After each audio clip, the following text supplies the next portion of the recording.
ओम शांति, ओम शांति, ओम शांति, ओम शांति। आज बाबा कह रहे हैं, मीठे बच्चे, तुम्हें श्रीमत पर सबको सुख देना है। तुमको श्रेष्ठ मत मिलती है श्रेष्ठ बनकर दूसरों को बनाने के लिए, है ना। श्रीमत ही है सबको सुख देना। हम श्रीमत पर चलेंगे तो किसी को दुख देंगे भी नहीं, है ना। प्रश्न है, रहम दिल बच्चों के दिल में कौन सी लहर आती है और उन्हें क्या करना चाहिए। जो रहम दिल बच्चे हैं उनकी दिल होती है कि हम गांव गांव में जाकर सेवा करें, है ना। बहुत लोग दुखी हैं, दुख से हाहाकार कर रहे हैं, अंदर सबका चित्कार उठ रहा है, किससे क्या बोले। तो आजकल बेचारे बहुत दुखी हैं, उनको जाकर खुशखबरी सुनाए। ऐसे बच्चों को लगता है कि सबको खुशखबरी सुनाए कि अब बहुत दिन नहीं है, अब सुख आने ही वाला है। जैसे कि भारत जब अंग्रेजों की गुलामी में था, जब स्वतंत्रता आने वाला था कि हाँ फलाने दिन स्वतंत्र होगा, तो कितना जश्न मनाया जा रहा था, हर एक तक बात पहुंचाया जा रहा था कि अब हम लोग स्वतंत्र होने वाले हैं। और वो स्वतंत्रता तो हमारे लिए खुशी वैसे भी बहुत नहीं लाया, लेकिन यहाँ तो सच्ची खुशी भगवान दे रहा है। तो हमें सब तक पहुँचाना चाहिए कि आप अब बहुत दिनों तक दुखी नहीं हैं, भगवान के ज्ञान में चलिए और अब सुख की दुनिया आने वाली है। दुख की दुनिया जाने वाली है और सुख की दुनिया आने वाली है। तो सुनाएं सबको खुशखबरी की सुख शांति और दैवी स्वराज की स्थापना हो रहा है। यह वही महाभारत लड़ाई है। बरोबर उस समय बाप भी था, अभी भी बाप आया हुआ है। कल्प कल्प में जब जब ये होता है बाप आते हैं और नई सृष्टि की स्थापना करते हैं। ओम शांति। मीठे मीठे बच्चे यहाँ बैठे हो तो ज़रूर यह समझते हो कि हम हैं ईश्वरीय संतान, है ना। क्योंकि ये ईश्वरीय पढ़ाई सिर्फ एक यहीं पर पढ़ाई जाती है और कहीं नहीं। तो जरूर अपने को आत्मा ही समझेंगे। शरीर है तब उन द्वारा आत्मा सुनती है ना। शरीर है तब तो सुन रहे हैं, नहीं तो आत्मा है तो फिर कहाँ से सुनेंगे। आत्मा है कोई फीलिंग नहीं। परम धाम में हम भले शांति धाम में बैठे रहते हैं, लेकिन वहाँ कोई फीलिंग तो नहीं, शरीर द्वारा ही फीलिंग होता है। तो बाप ने यह शरीर लोन पर लिया है, तब ये ज्ञान सुनाते हैं। अभी तुम समझते हो कि हम हैं ईश्वरीय संतान व संप्रदाय, फिर हम दैवी संप्रदाय बनेंगे, है ना। अभी ईश्वरीय संतान कहें या संप्रदाय कहें, अभी बाबा अडॉप्ट करके, ब्रह्मा बाबा के द्वारा अडॉप्ट करके हमें अपना बच्चा बनाता है, अपने संप्रदाय में लेता है और फिर हम दैवी संप्रदाय में आएंगे। स्वर्ग के मालिक होते ही हैं देवताएं। हम फिर से 5000 वर्ष पहले मुआफिक दैवी स्वराज की स्थापना कर रहे हैं। फिर से बाबा जरूर लगाता है, क्यों? क्योंकि ये कल्प कल्प हमेशा रिपीट होता है। फिर हम देवता बन जाएंगे। इस समय सारी दुनिया, भारत खास और दुनिया आम, सब मनुष्य मात्र एक दो को दुख ही देते हैं, दुखी दे रहे हैं ना। अब सोचिए कि कितने लोग हैं जो अपना वट सावित्री कर रहे हैं पति की रक्षा के लिए। कोई है कि पति की हत्या कर दे रहा है। अभी जो कलयुग है ना, अभी पति देखे कि पत्नी देखे, बच्चा देखे, ये नहीं देखना है। हिसाब किताब जिसके साथ है तो वो आएगा पेपर। तो यहाँ मनुष्य मात्र एक दो को दुखी दे रहे हैं ना। उन्हों को यह भी पता नहीं है कि सुख धाम भी होता है, और दुख का इतना आदत पड़ गया है कि सुख थोड़ा सा आता है तो सुख में भी क्या करते। एक ही देखिए, एक कहानी पढ़े थे ना कि एक जोकर एक रोल किया, हंसाने वाला कॉमिक रोल किया, है ना। तो सब बहुत जोर जोर से हंसे क्योंकि बहुत उसमें कॉमेडी था। तो थोड़ी देर बाद फिर वही रोल वही किया, वही चीज़ रिपीट किया। दूसरी बार में लोग कम हंसे, तीसरी बार में लोग बोलने लगे कि ये बार बार एक ही चीज़ करोगे तो कितना हंसेंगे। यानी कि खुशी की चीज़ में हम 2-3 बार नहीं चाहते हैं, अब मज़ा नहीं आ रहा है। लेकिन दुख को कितने दिन तक लेकर चलते हैं। दुख को ढोने का आदत पड़ गया है ना, दुखी रहने का आदत पड़ गया है। सुख आता भी है तो अंदर अंदर, ये कलयुग है ना, डरे हुए रहते हैं कि ये सुख चला ना जाए, इसलिए सुख का फीलिंग कर भी नहीं पाते। और अपने अंदर से वाइब्रेशन इतना दे देते हैं कि सुख आया भी था तो ज़्यादा देर ठहरता नहीं। क्यों? क्योंकि डरे हुए अंदर से, ये सुख चला ना जाए, फिर चला जाता है। जैसे कि कैसे लोग हैं, अब फूल खिला हुआ है तो कुछ लोग हैं आशावादी, सब तरह के लोग हैं, पॉजिटिव लोग हैं तो फूल को देखकर खुश हो जाते हैं, कितना सुंदर खिला हुआ है। जो निराशावादी है, खिला हुआ तो है, थोड़ी देर, एक ही दिन में तो मुरझा जाएगा, फिर गिर जाएगा। ये नहीं सोचते हैं खिला आज अच्छा लग रहा है, वो मुरझा जाएगा तो दूसरा फूल भी तो खिलेगा। तो परमपिता परमात्मा ही आकर सबको सुखी और शांत बना देते हैं। यहाँ तो घर घर में एक दो को दुखी दे रहे हैं ना। सारे विश्व में दुख ही दुख है। कोई किस टाइप का सिचुएशन है अभी कि मतलब बहू है जो सास या ससुर को बहुत गलत तरीके से बात करती है ना, बहुत गलत तरीके से बात करती है। और ऐसा सिचुएशन है कि अब उनका चल रहा है, सास ससुर बूढ़े हो चुके हैं, सर झुका कर वे स्वीकार कर लेते हैं। लेकिन उसी का बच्चा अगर देख लेता है तो बोले मम्मी दादा दादी को ऐसे मत बोलो, है ना। उसमें कुछ संस्कार, अभी बच्चा है ना, कुछ अच्छा संस्कार आपका अभी बचा हुआ है उसके सामने। अगर उस समय आप अपने में सुधार कर लेते हैं तो अपने लिए रास्ता सही कर लेते हैं, अपने लिए। यहाँ स्वार्थी बनना है, मेरा बच्चा हमको टोक दिया है गलत काम करने के लिए, उसी समय बोलना ठीक बाबू अब ऐसा नहीं करेंगे। लेकिन उसी दिन अगर उसको आप डांट देते हैं कि तुम ज़्यादा तेज बनोगे, हमसे ज़्यादा तेज हो, बच्चे को डांट दिए, उस दिन आज अपने लिए भविष्य लिख लिए, आप बच्चे के अंदर पक्का कर दिए कि उसको भी अधिकार है, आप बूढ़े हो जाएंगे तो वो भी उसी ढंग से बात करेगा। तो इसी तरह दुख बांट रहे हैं एक दूसरे में, है ना, सिखा रहे हैं। दुख हम दे रहे थे, ले रहे थे, तुम भी दुख दो और दुख लो। तो अभी तुम बच्चे जानते हो बाप हमको 21 जन्मों के लिए सदा सुखी बनाते हैं। यहाँ संस्कार ही इतना प्यारा कर देते हैं कि केवल हम सबको सुख देते हैं और देंगे वही लौटेगा। बीज जो बोएंगे उसी का फल निकलेगा। तो कब से दुख शुरू हुआ है, फिर कब पूरा होता है, या और कोई की बुद्धि में चिंतन नहीं होगा। ये बाबा के बच्चे ही जानेंगे। तुमको ही यह बुद्धि में है कि हम बरोबर ईश्वरीय संप्रदाय थे। यूँ तो सारी दुनिया के मनुष्य मात्र ईश्वरीय संप्रदाय हैं तो सब बाबा के बच्चे हैं, लेकिन पहचान जितने रहे हैं वही बाबा के बच्चे हैं। हर एक उनको फादर कहकर बुलाते हैं, लेकिन नहीं जानने के कारण फीलिंग के साथ नहीं बुलाते। तो अब बच्चे जानते हैं शिव बाबा हमको श्रीमत दे रहे हैं। श्रीमत मशहूर है ना। क्यों मशहूर है? क्योंकि उसी श्रीमत से हम नर्क से स्वर्ग पाते हैं, तो मशहूर तो रहेगा ही। ऊंचते ऊंच भगवान की ऊंचते ऊंच मत गाई हुई है, गाया भी जाता है उनकी गत मत न्यारी। भगवान कहते हैं ना, भगवान की लीला अपरंपार है, कौन समझेगा भगवान की लीला को। तो शिव बाबा की श्रीमत हमको क्या से क्या बना देती है। कभी सोचते हैं क्या जीवन था और क्या बन गया। स्वर्ग का मालिक बना देता है वो। एक बार भी क्वेश्चन नहीं पूछता है कि बच्चे तुमने ऐसा क्यों किया। क्या कहता है, मेरे सभी बच्चे संपूर्ण निर्दोष हैं। ये तो ड्रामा में नूंद था कि एक समय आधा कल्प सुख और आधा कल्प दुख को दोष देता है क्या। हम तो छोटी छोटी बातों में एक दूसरे को दोष देते हैं, ये ऐसा कर रहा है, वो ऐसा कर रहा है। हम दिन रात बस यही कर रहे हैं और इसी से सुख भी पा रहे हैं, आदत पड़ा हुआ है। तो और जो भी मनुष्य मात्र है वह तो नर्क का मालिक ही बनाते हैं, क्योंकि उन्हें स्वर्ग का पता ही नहीं। वो तो जानते भी नहीं कि स्वर्ग होता भी है इस दुनिया में। वो तो कहते हैं कहीं है ऊपर में अभी तो। और वैसे लोग स्वर्ग में नहीं भेजते, वैसे लोग बोलते हैं मोक्ष, इसीलिए उनके पास स्वर्ग का जानकारी नहीं है तो मोक्ष का एक जिक्र कर देते हैं। क्यों? क्योंकि मोक्ष मतलब मुक्त हो जा, सुख तो जान नहीं रहे हैं। और इतने दुख से अच्छा है मोक्ष, जन्म मरण में आओ ही नहीं। लेकिन मोक्ष का तो कोई कॉन्सेप्ट नहीं है।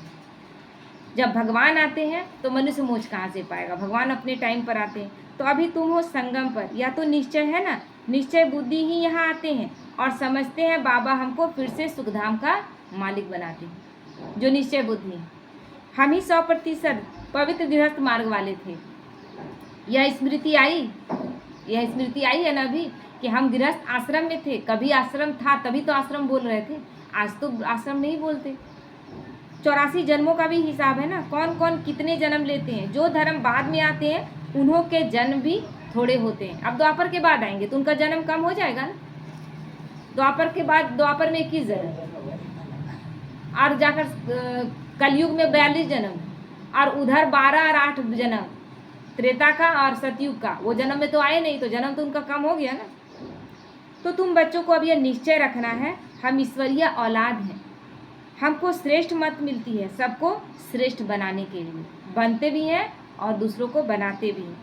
हमारा वही बाबा हमको राजयोग सिखलाता है। मनुष्य समझते हैं कि वेद शास्त्र आदि सब भगवान से मिलने के रास्ते हैं और भगवान कहते हैं कि इनसे कोई भी मेरे साथ नहीं मिलता। स्पष्ट गीता में लिखा हुआ है, जप से, है ना, जपते हैं, जो माला जपते हैं और हवन से, पूजन से मैं कभी नहीं मिलता हूँ। वेदों से, शास्त्रों से मैं कभी नहीं मिलता हूँ। मैं जब भी मिलूँगा तो योग और ध्यान से मिलूँगा, भगवान का कथन है। लेकिन हम वेद शास्त्र को भी मान रहे, ऐसी कोई बात नहीं है। हम मनमत पर चल रहे हैं, शास्त्रों की मत पर भी नहीं चल रहे।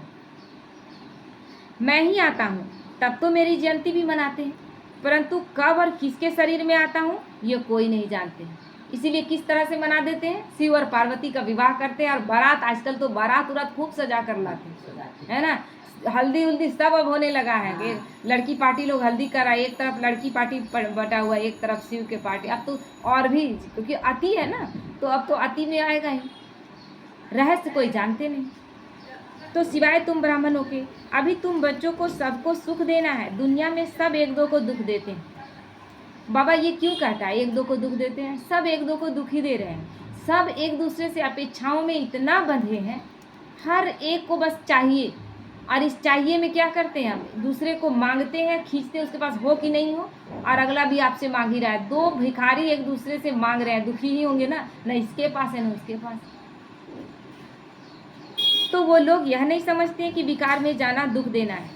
विकार में जा रहे थे, उसको दुख देना ये नहीं मान रहे थे, लेकिन सबसे बड़ा दुख तो यही था। अभी तुम जानते हो यह महान दुख है, ये सबसे बड़ा दुख है। ये जो विकार है ना, सोचते हैं क्योंकि ये केवल आपके परिवार के अंदर में, एक कमरे के अंदर में पति पत्नी के बीच का मामला ही नहीं रहा है ना।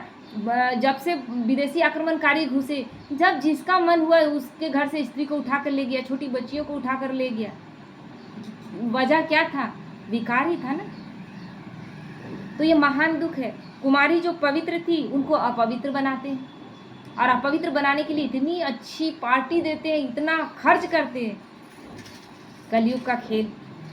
नरकवासी बनने के लिए कितनी सेरेमनी करते हैं, नरकवासी बनने के लिए ने। और लड़की अभी कुंवारी थी तो उसका स्थिति पावरफुल था, अब शादी कर दिए, नर्क में जा रही है, तो नर्क के लिए इतना सेरेमनी करते, इतना खर्च करते हैं। यहाँ तो ऐसे हंगामे की कोई बात ही नहीं। वहाँ सतयुग में ऐसा नहीं होगा, हंगामा तो वहाँ नहीं होगा। यहाँ तो डराते हैं, डीजे लगाने के बाद जो आवाज़ होता है वो तो डर भय पैदा करता है। सोचते कब ये ख़त्म हो, समाप्त हो। शादियों में जाने का मन करता है, वो जो आवाज़ है ना, उस आवाज़ से डर लगता है। तुम बड़ा शांति से बैठे हो, वहाँ इस तरह का आवाज़ नहीं होगा। बहुत बहुत मतलब क्या कहते हैं, मधुर आवाज़ में संगीत बजेगा, जो कि वो संगीत खींचेगा और अंदर शक्ति भरेगा। यहाँ तो शक्ति छीन लेता है, कान लगता है कि पर्दा फट जाएगा। तुम बड़ा शांति से बैठे हो, सब खुश होते हैं, सारे विश्व को सदा सुखी बनाते हैं। तुम्हारा मान शिव शक्तियों के रूप में है ना। हम भगवान के शिव की शक्तियाँ हैं। अभी मंदिर जाते हैं, कितना अथॉरिटी से हम लोग कहते हैं शिव की पार्वती कौन? वही एक मंदिर में बैठी एक मूर्ति है, वही है कि हम सब हैं, हम सब उनकी शक्तियाँ हैं। शिव के बिना शक्ति अधूरे, और शक्ति के बिना शिव अधूरे। शिव किसके लिए बना रहे हैं स्वर्ग? अगर शक्ति ही न हो तो, और शक्ति अकेले हो तो कौन स्वर्ग बनाएगा उसके लिए? तो तुम्हारे आगे लक्ष्मी नारायण का तो कुछ मान भी नहीं है, कुछ भी मान नहीं है। लक्ष्मी नारायण प्रारब्ध है और पुरुषार्थ है, शक्ति स्वरूप अभी जो हम बने। जब भी कोई बहुत बड़े पोस्ट में पहुंचता है ना, तो उसका पीछे खंगालते हैं कि कैसे बना, कैसे इस पोस्ट में आया। लैंप पोस्ट के नीचे पढ़ता था, बड़े कष्ट से पढ़ा है, कितनी दूर जाता था पढ़ने के लिए। अभी कितने लोगों का हम लोग पढ़ते हैं कहानी ना, नदी पार करने के जाता था। मतलब उस पुरुषार्थ कैसे किया था। पोस्ट तो जान गए कि राष्ट्रपति कोई बन गया, कोई प्रधानमंत्री बन गया।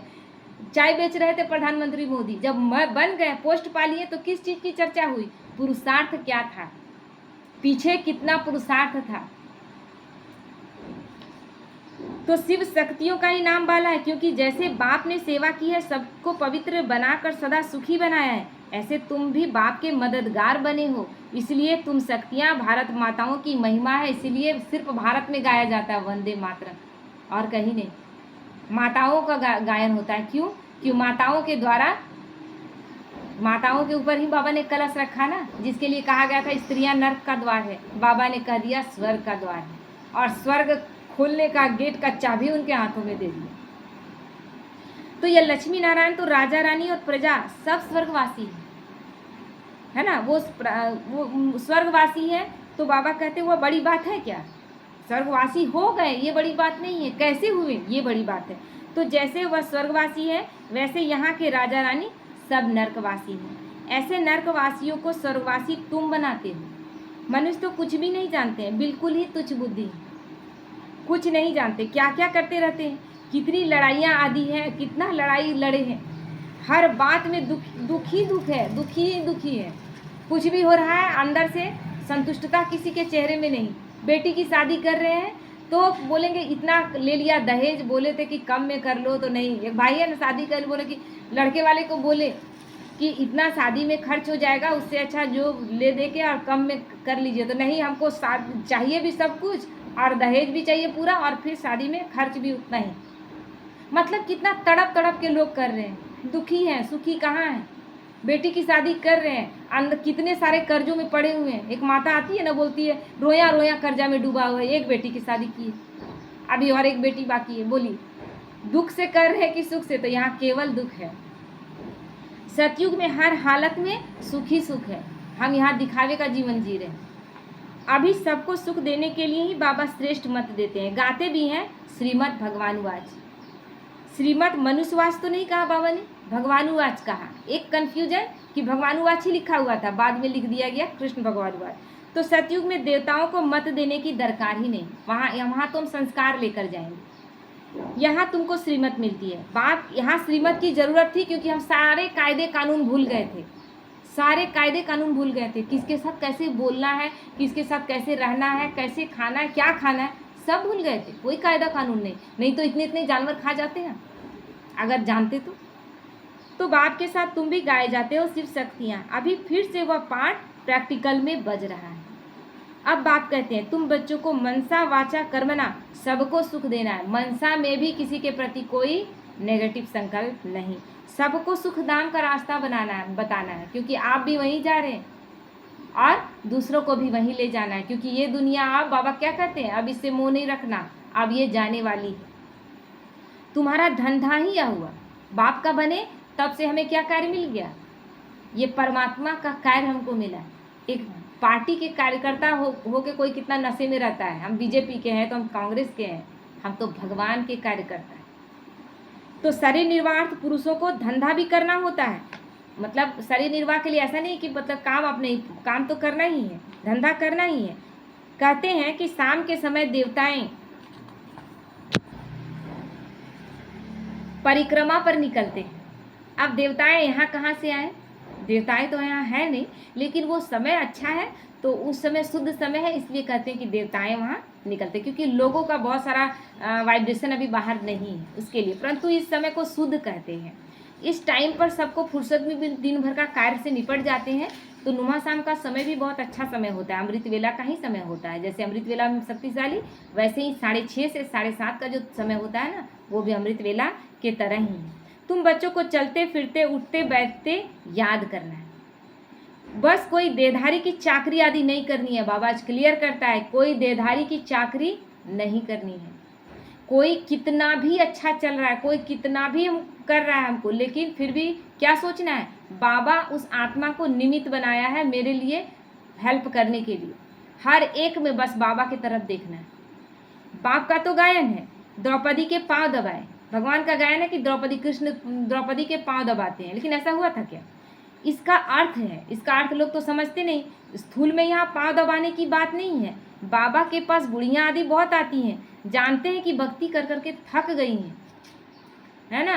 बाबा पांव दबाया भी था। एक पार्टी आई थी जिसमें से पैदल आ गए थे बहुत दूर तक वो लोग, उनका पैर फूल गया था, तो बाबा उसमें से एक बहन को पैर दबाए थे, है ना, और सबका पैर का सूजन ठीक हो गया था। तो जानते हैं कि भक्ति करते करते थक गई हैं, आधा कल्प बहुत धक्के खाए हैं ना, कितना कष्ट में जाती हैं। बोलिए वो माता आई है, वो चल नहीं पर, बोलिए हमको उठा के गाड़ी में बिठा करके फिर वहाँ से व्हील चेयर में किस तरह से ले जाया गया होगा। उसके बाद भी तीर्थ यात्रा करके आती हैं, कितना धक्के खाई हैं। तो यह पैर दबाने के अक्षर को उठा लिया है ना, उस मतलब बताने के लिए कि भगवान जब हम थक गए थे तो भगवान हमको सहला करके, हमें शक्ति भर करके और इस धक्के से छुड़ाते हैं। तो अब श्री कृष्ण पाँव कैसे दबाएंगे? शोभेगा? श्री कृष्ण पाँव दबाएंगे शोभेगा? सबसे पहले सतयुग में पाँव दर्द किसी का नहीं देगा। दर्द क्या होता है? सतयुग त्रेता में उसका अविद्या है, जानते ही नहीं। तुम श्री कृष्ण को पाँव दबाने देंगे? अच्छा, हम लोग देंगे? श्री कृष्ण को पाँव दबाने देंगे? कितना मानते हैं कि अपने बच्चे को कान्हा कहना, हम लगता है कि अपना बच्चा है तो बस कान्हा ही है और कोई नाम नहीं।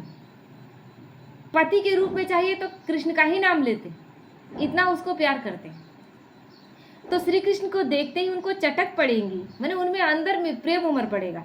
उनमें तो बहुत चमत्कार रहता है, श्री कृष्ण के सिवाय और कोई बात बुद्धि में बैठती ही नहीं, वही सबसे तेजोमय है। अभी श्री कृष्ण पंथी लोग को देखिएगा ना, नाचती है गाती है, लगेगा कि क्या मतलब खो गई है। श्री कृष्ण बच्चे ने फिर मुरली चलाई, बात जचती है? बात नहीं जचती है। श्री कृष्ण ने मुरली बजाई, गोपियाँ सब छोड़ छाड़ के आ गई।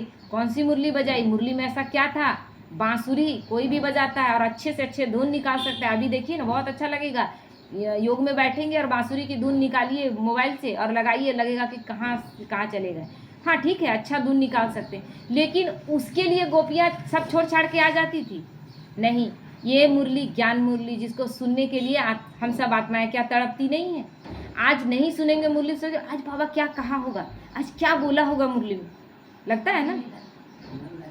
तो बात ही नहीं जचती। यहाँ तुम शिव बाबा से कैसे मिलेंगे? तुम बच्चों को बोलना पड़ता है, शिव बाबा को याद कर फिर इनके पास आओ। लेकिन श्री कृष्ण को जोड़ने का मतलब क्या था? श्री कृष्ण इतने परफेक्ट बन गए, मतलब ब्रह्मा बाबा इतने परफेक्ट बन गए, और परफेक्ट बनने के बाद साकार स्वरूप है और बाप निराकार स्वरूप है। तो साकार स्वरूप के कारण उनका जो प्रारब्ध रूप है श्री कृष्ण का, वही हमको याद रहा। तो शिव बाबा को याद कर फिर इनके पास आओ। तुम बच्चों को तो अंदर में खुशी रहनी चाहिए। हमको शिव बाबा सुखी बनाते हैं, वो भी 21 जन्मों के लिए। ऐसे बाप के पिछाड़ी तो कुर्बान जाना चाहिए, जो 21 जन्मों का सुख देता है, गारंटी लेता है। कोई सपूत बच्चे होते हैं तो बाप कुर्बान जाते हैं उस पर, बाप की हर कामना पूरी करते हैं। कोई तो ऐसे बच्चे होते हैं जो बाप का भी खून करा देते हैं। लौकिक में ऐसा होता है ना कि प्रॉपर्टी के लिए अपने ही पिता का खून करा देते हैं। तो यहाँ भी वो बच्चे क्या करते हैं? अगर ट्रेटर बनते हैं तो बाप का एक तरह से खून ही करते हैं, कर नहीं सकते, वो तो निराकार है, लेकिन ज्ञान का किए ना, डिसर्विस किए ना, बाबा का मान नीचे गिराए ना। तो यहाँ तो तुमको मोस्ट बिलव्ड बनना है, किसी को भी दुख नहीं देना है। जो रहमदिल बच्चे हैं उनकी दिल होती है कि हम गांव-गांव में जाकर सेवा करें। जो रहमदिल हैं उनको तड़प लगता है कि हम तो जान गए और सब आत्माओं तक पहुंचा दें। जैसे सेवा करने जाते हैं तो कुछ एरिया को देखते लगता है कितना भी बाकी है, इस छोटे से जगह में सोचते हैं कि कितना भी बाकी है, तो पूरे विश्व में कितना बाकी है। बहुत सेवाएं हैं। आजकल बेचारे बहुत दुखी हैं, उनको जाकर खुशखबरी सुनाओ कि विश्व में पवित्रता, सुख, शांति का दैवी राज्य स्थापन हो रहा है, दैवी स्वराज्य स्थापन हो रहा है। यह वही महाभारत लड़ाई लगी है जिसमें क्या होता है? कौरवों की हार और पांडवों की जीत, यानी विकारी चीज़ें खत्म हो जाएंगी और सतयुगी सतो प्रधान जीवन शुरू हो जाएगा। तो बरोबर उस समय बाप भी था, अभी भी बाप आया हुआ है। उसमें दिखाया है ना, कृष्ण रहते हैं खड़े अर्जुन के पास, लेकिन क्या बोलते हैं? मैं कोई शस्त्र नहीं उठाऊंगा, मैं कोई शस्त्र नहीं उठाऊंगा, लेकिन मैं तुम्हें सलाह दूंगा। भगवान हमें सलाह दे रहा है। वो कोई शस्त्र नहीं उठाएगा, वो अपनी चमत्कार, अपना कोई चमत्कार भी दिखाने नहीं आया है, वो हमारे अंदर वो चमत्कार भरने आया है, क्योंकि हमारे अंदर है, उसको इमर्ज करने आया है। वो हमारी शक्तियाँ हमें याद दिला देता है। तुम जानते हो बाबा हमको पुरुषोत्तम बना रहे हैं, यह है ही पुरुषोत्तम संगम युग, जहाँ हम पुरुषों में भी उत्तम, आत्मा बिल्कुल स्वच्छ पवित्र पावन बन रही है। तो तुम बच्चे जानते हो हम पुरुषोत्तम कैसे बनते हैं। तुमसे पूछते हैं कि तुम्हारा उद्देश्य क्या है? बोलो, मनुष्य देवता बनना है ना, यही उद्देश्य है ना। देवताएं तो मशहूर हैं। बाप कहते हैं जो देवताओं के भक्त हो उनको समझाओ, है ना। पूजा करते हो तुम, ये क्या करके गए हैं, क्यों ऐसा बने, क्या इन्होंने ऐसा किया था, आकर समझो और खुद करो, न कि केवल पूजा करो।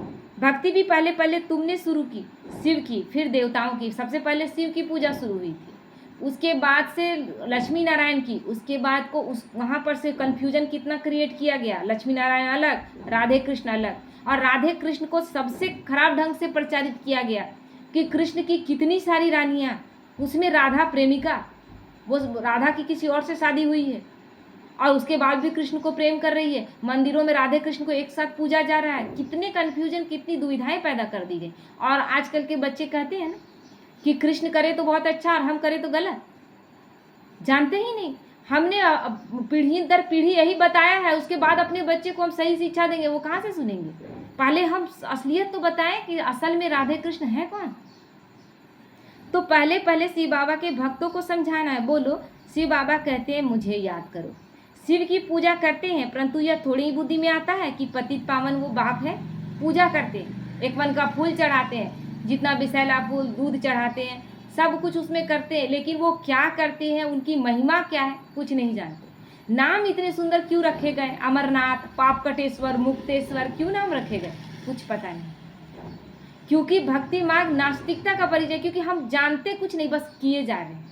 और बाबा कहता है तुम अंधे मत बनना, तुम जानकर समझकर तब करना। तो भक्ति मार्ग में देखो धक्के कितने खाते हैं। शिवलिंग तो घर में भी रख सकते हैं, उनकी पूजा कर सकते हैं, फिर अमरनाथ, बद्रीनाथ आदि तरफ जाने की क्या दरकार है। ठीक है, घर में विकार है इसलिए घर में नहीं रख सकते हैं, लेकिन बगल के मंदिर में है, वहाँ क्यों नहीं जा रहे हैं आप। उसके लिए अमरनाथ जाने का, केदारनाथ जाने का क्या ज़रूरत है ना। तो आजकल कह रहे हैं ना लोग कि नहीं, घूमने के लिए जाते, यहाँ सामने का मंदिर में जाते तो घूमने का नहीं मिलता। तो बाबा कहते हैं परंतु भक्ति मार्ग में मनुष्यों को धक्के जरूर खाने हैं, तुमको उनसे छुड़ाते हैं, बाबा हमें छुड़ा देते हैं उन सब चीज़ों से। तुम हो शिव शक्ति, शिव के बच्चे, तुम बाप से शक्ति लेते हो, वह भी कब मिलेगी, जब याद में रहेंगे तब मिलेगी। विकर्म विनाश होंगे तब और शक्ति बढ़ेगी, क्योंकि 63 जन्मों से कितने विकर्म करके आए हैं उसका कोई हिसाब किताब हमारे पास है ही नहीं। बस हम याद करते रहें, वो करते जाएगा। पूछने जाएंगे किससे, हम पिछले जन्मों में जाकर पूछ तो नहीं सकते, लेकिन अपनी स्थिति देखकर समझ सकते हैं कि हम कितना पाप करके आए होंगे। अभी की मेरी स्थिति वर्तमान में, क्योंकि जो भूत में करके आए थे वही वर्तमान में स्थिति मेरी है अभी।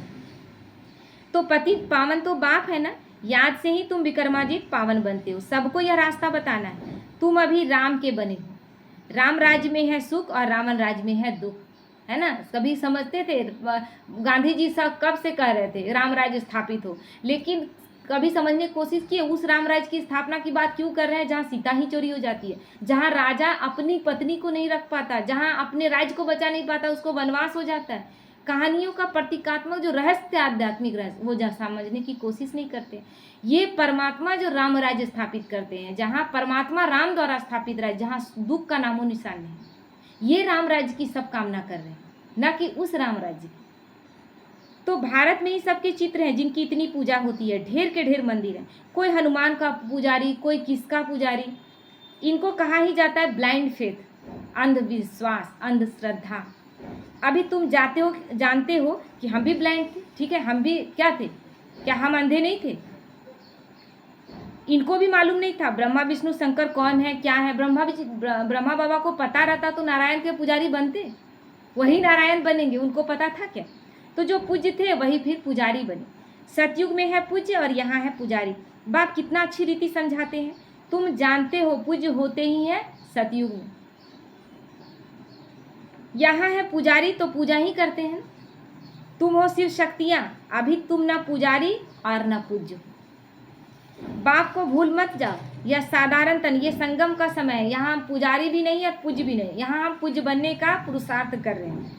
बाप को भूल मत जाओ, यह साधारण तन है ना, साधारण तन समझकर भूल नहीं जाना। इसमें ऊंच से ऊंच भगवान आते हैं। तुम बाप को अपने पास निमंत्रण देते हो ना, बाबा आओ, हम बहुत पतित बन गए, बुला रहे थे ना, कई जन्मों से आवाज़ दे रहे थे। जब भी आज भी कुछ भी होता है, जो बाबा को नहीं जानते वो क्या कहते हैं, भगवान कहाँ है, दिखाई नहीं दे रहा है। भगवान को सब दिखाई दे रहा है, अब भगवान आ चुका है, 89 वर्षों से कार्य चल रहा है। आपको अभी लग रहा है कि अभी अभी तुरंत मेरे बगल में कोई घटना घटी है इसलिए भगवान को आ जाना चाहिए। 89 वर्षों से नहीं, द्वापर से ही बुरे कर्म चल रहे हैं और भगवान आकर अपना कार्य कर रहा है। पुरानी पतित दुनिया, पतित शरीर में आकर हमको पावन बनाओ। बच्चे निमंत्रण देते हैं, यहाँ तो कोई पावन है नहीं। जरूर सभी पतितों को पावन बनाकर ले जाएंगे ना, तो सबको शरीर छोड़ना पड़े ना, शरीर तो सबको छोड़ना पड़ेगा। मनुष्य शरीर छोड़ते हैं तो कितना हाय दोष मचाते हैं, रोते गाते हैं। तुम खुशी से जाते हो, हम बाबा के बच्चे खुशी से जाते। अभी तुम्हारी आत्मा रेस करती है, देखें कौन सी बाबा को ज़्यादा याद करते हैं। हम आत्माओं में क्या रेस चल रहा है, कौन ज़्यादा याद करता है। कल बाबा क्या बोला, आपस में यही रूह रियान करना है कि तुम्हारी आज कितनी याद थी, मेरी याद तो इतनी थी। दूसरे का पर चिंतन करने से या प्रदर्शन करने से कोई फ़ायदा है, वो शक्ति घटाता है। हमें ये बातचीत आपस में करनी चाहिए। शिव बाबा की याद में रहते रहते ही शरीर छूट जाए तो अहो सौभाग्य, बेड़ा ही पार हो जाए। सभी को बाप कहते हैं ऐसे पुरुषार्थ करो। सन्यासी भी कोई कोई ऐसे होते हैं, ब्रह्म में लीन होने के लिए अभ्यास करते हैं। वो बोलते हैं ब्रह्म में लीन हो जाएंगे। लीन हो जाने का मतलब आपका अस्तित्व समाप्त हो जाना, और आत्मा का अस्तित्व समाप्त नहीं होता है। किसी चीज में समा गए यानी आपका अस्तित्व तो खत्म हो गया ना। फिर पिछाड़ी में ऐसे बैठे बैठे शरीर छोड़ देते हैं, सन्नाटा हो जाता है। वो हमेशा सोचते हैं लीन हो जाएंगे, और इसी याद में एक दिन वो शरीर छोड़ देते हैं। शांति की अनुभूति नहीं होती है, वो छोड़ते तो एक सन्नाटा छोड़कर जाते हैं, क्योंकि शांति का उनको खुद ही फीलिंग नहीं था। सुख के दिन फिर आएंगे, इसके लिए ही तुम पुरुषार्थ करते हो। बाबा हम आपके पास चले, आपको ही याद करते करते जब हमारी आत्मा पवित्र हो जाएगी तो आप हमको साथ ले जाएंगे। आगे जब काशी कलवट खाते थे तो बहुत प्रेम से खाते थे, बस हम मुक्त हो जाएंगे। कितना मतलब बदमाशी था शुरू में। काशी कलवट खाते थे मतलब जीवन भर बुरा कर्म करके, और जाकर काशी कलवट वहाँ जाकर आत्महत्या कर लेते थे, है ना। गंगा में डुबकी लगाकर शरीर छोड़ देते थे, और बोलते थे कि जीवन में मतलब पाप भी हम ही करें और सजा भी खुद हम ही तय कर ले। ऐसा होता है क्या?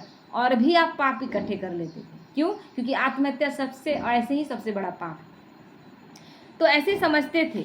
अभी तुम बाप को याद करते चले जाते हो शांति धाम। तुम बाप को याद करते हो तो इस याद के बल से पाप करते हैं। वो समझते हैं कि हमारे फिर पानी से पाप कट जाएंगे। पानी से अगर पाप कट जाते तो अभी भगवान को आना नहीं पड़ता, और दुनिया इतनी बुरी नहीं होती। जेल और इतने अदालत और इतना पुलिस का इतना व्यवस्था नहीं करना पड़ता, बस डुबकी लगाओ और सब ठीक, मुक्ति मिल जाएगी सोचते हैं। अब बाप समझाते हैं यह कोई योग बल नहीं है। पापों की सजा खाते खाते फिर जाकर जन्म लेते हैं, और फिर नए सिरे पापों का खाता शुरू हो जाता है। क्योंकि गंगा नहाते हैं तो क्या हर साल नहाने का मतलब क्या है? आप जानते हैं कि फिर अगले अब यहाँ से जा रहे हैं फिर तो पाप करेंगे। नहीं तो नहा लेने के बाद अगर मन में यहाँ श्रद्धा और विश्वास उस पानी के भी प्रति है तो आज से मेरा पाप खत्म हो गया, आज के बाद हम कोई पाप कर्म नहीं करेंगे। लेकिन आप फिर अगले साल नहाने जाते हैं, क्योंकि आप जानते हैं कि साल भर तो हमको पाप किए ही थे। तो कर्म अकर्म विकर्म की गति बाप बैठकर समझाते हैं। राम राज्य में कर्म अकर्म होते हैं, जो सतयुग त्रेता में कर्म अकर्म होते हैं उस कर्म का कोई मतलब नहीं है ना, क्योंकि वहाँ संस्कार बनकर जाएगा। यहाँ जो पुरुषार्थ किए थे उसका प्रारब्ध वहाँ बैठकर खाएंगे। रावण राज्य में कर्म विकर्म हो जाते हैं। यहाँ कलयुग में जो भी कर्म करते हैं वो विकर्म है। एक छोटा सा छोटा भी देखिए, आप रोज वो चीज़ खा रहे हैं जो आपको नहीं खाना चाहिए, जो देवी देवताओं को आप चढ़ा नहीं सकते। उसके बाद आप केवल शरीर नहाते हैं और फिर जाकर पूजा कर लेते हैं उसको। बाबा तो कहता है कि जड़ मूर्तियों को भी छूने का अधिकार नहीं अगर आप पवित्र नहीं रहते हैं। विकार में जाते हैं, गंदा खान पान करते हैं, दिन रात गलत संगत में रहते हैं, उसके बाद जाकर आप पूजा करते हैं तो वहाँ कोई विकार आदि होता नहीं। मीठे मीठे फूल बच्चे जानते हैं कि बाप हमको सब युक्तियाँ सब राज समझाते हैं। फूल बच्चे जो बाबा के अच्छे बच्चे, अब किसी को दुख नहीं देते। मुख्य बात यह है कि बाप को याद करो। पतित पावन बाप तुम्हारे सामने बैठे हैं, कितना निर्माण है। भगवान सामने बैठा है, कोई अहंकार नहीं, बिल्कुल साधारण चलते रहते हैं। कोई भी काम, कभी ब्रह्मा बाबा ये नहीं दिखाया, अथॉरिटी नहीं दिखाया कि मेरे अंदर भगवान आते हैं। कभी गेहूं चुन रहा है तो कभी बच्चों के साथ लकड़ी का आग में रोटी पकाने सिखा रहा है, गोबर के उपले थाप रहा है, कुआं बन रहा था उसमें रोड बन रहा था तो उसमें हाफ पैंट पहन के चले गए, वहाँ पर काम कर रहे हैं। जगदीश भाई यही देख कर सोचे थे कि मतलब ऐसा जिसपे भगवान आते हैं वो आराम से लेबर की तरह खट रहा है।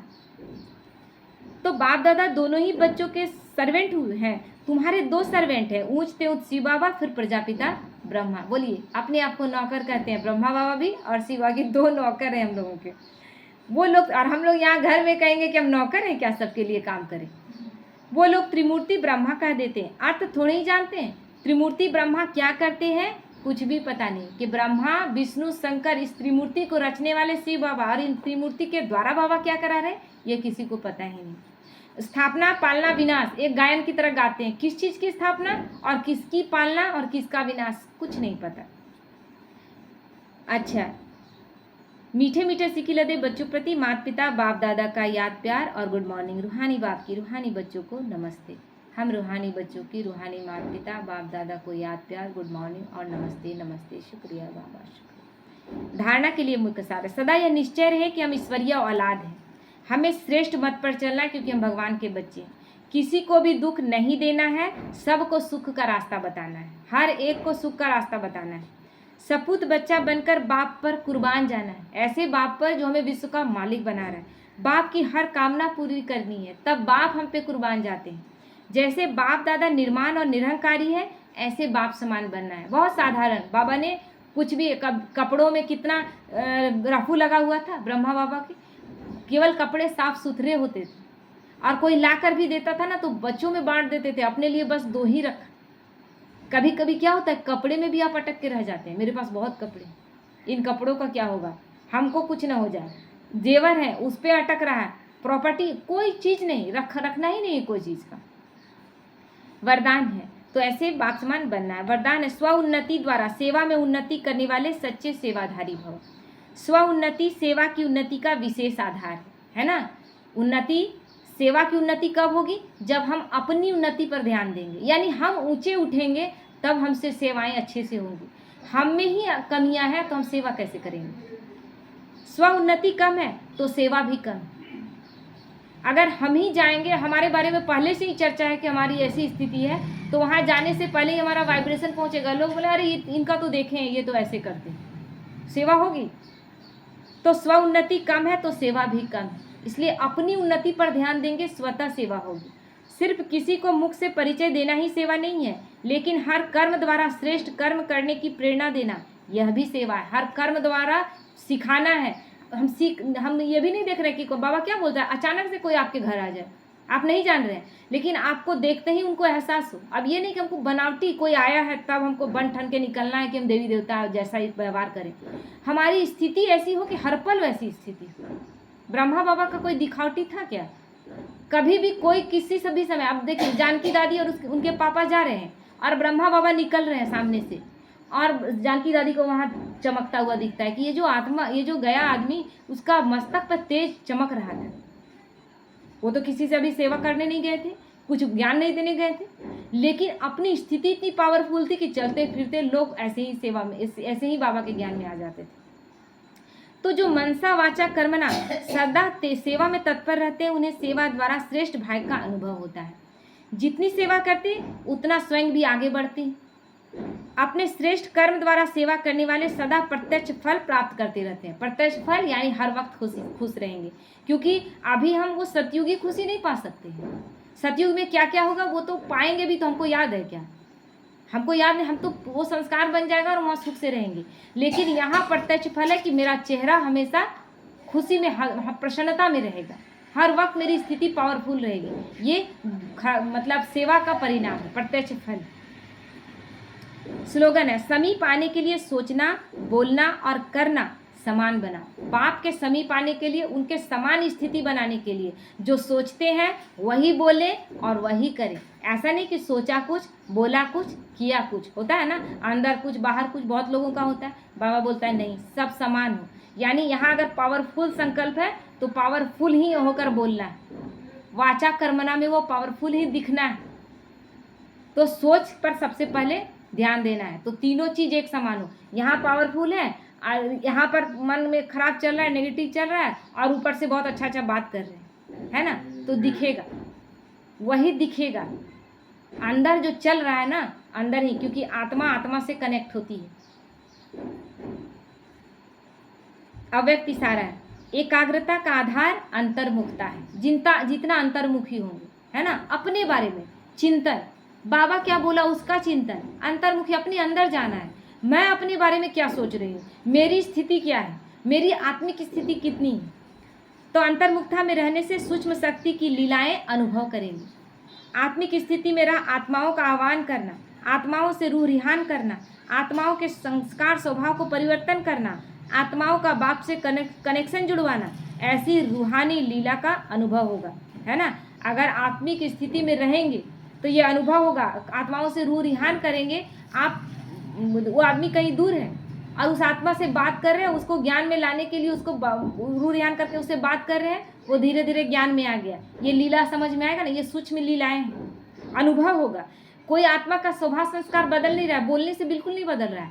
आप फरिश्ते रूप में बैठा कर रोज रोज अच्छी अच्छी बातें उसको बताते जाइए, वो आत्मा स्वभाव संस्कार उसका चेंज हो जाएगा।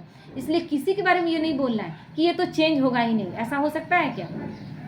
हर एक चेंज होगा जब हम चेंज हुए। जब भगवान इस विश्वास के साथ नर्क में आया कि हम स्वर्ग बना देंगे, उसका यही संकल्प था। तो संकल्प से सृष्टि रचते हैं, हम नहीं रच सकते क्या? तो इसीलिए आत्माओं का बाप से कनेक्शन जुड़वाना है और ऐसी लीलाओं का अनुभव करना है। ओम शांति।